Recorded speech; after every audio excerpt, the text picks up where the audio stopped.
20% ethanol blended petrol को लेकर जनता में बहुत गुस्सा है।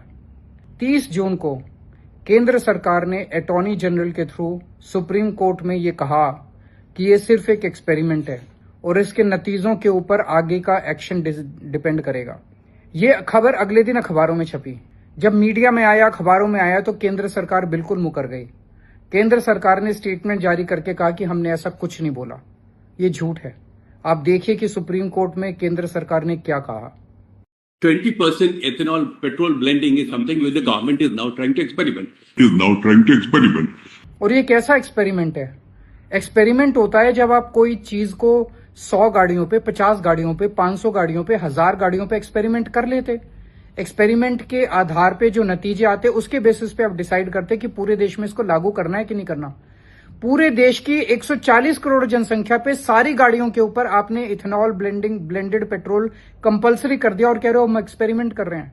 जिन लोगों की गाड़ियां खराब हो रही हैं उनको मुआवजा दोगे फिर आप? दूसरी बात, लोग इतने बड़े स्केल के ऊपर इसका विरोध कर रहे हैं। लोग कह रहे हैं कि 30% कम एवरेज आ रही है, आप कह रहे हैं नहीं आ रही। आपका ही expert, Bharat petroleum chemical limited का expert Anurag ji, executive director हैं, उनका ये स्टेटमेंट सुनिए।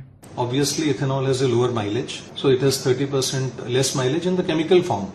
तो ये साफ कह रहे हैं कि 30% की एवरेज कम आ रही है। अगर 30% की एवरेज कम आ रही है तो 30% इसके दाम कम होने चाहिए ना। ब्लेंडेड पेट्रोल के दाम उतने ही ले रहे हैं और लोगों की एवरेज कम आ रही है, तो लोगों का खर्चा तो बहुत ज्यादा बढ़ गया। बहुत लोगों का आरोप है कि उनके गाड़ी के पार्ट्स खराब हो रहे हैं। बहुत लोगों का आरोप है कि उनका इंजन खराब हो रहा है, इंजन में जंग लग रहा है। तो अगर लोग इसका विरोध कर रहे हैं तो आप जबरदस्ती क्यों कर रहे हैं लोगों के साथ? आप इसे वापस क्यों नहीं ले रहे? लोगों ने ही आपको वोट देके चुना है। आपका फर्ज है कि आप लोगों के वोट की इज्जत करें और लोगों की बात सुने और लोगों के हिसाब से चलें। मैं अगले कुछ दिनों में प्रधानमंत्री को इस बारे में चिट्ठी लिखूंगा, उनसे अनुरोध करूंगा कि इसको वापस लें। मुझे चिट्ठी में क्या लिखना चाहिए आप मुझे कमेंट्स में या मुझे डीएम करके बताइए।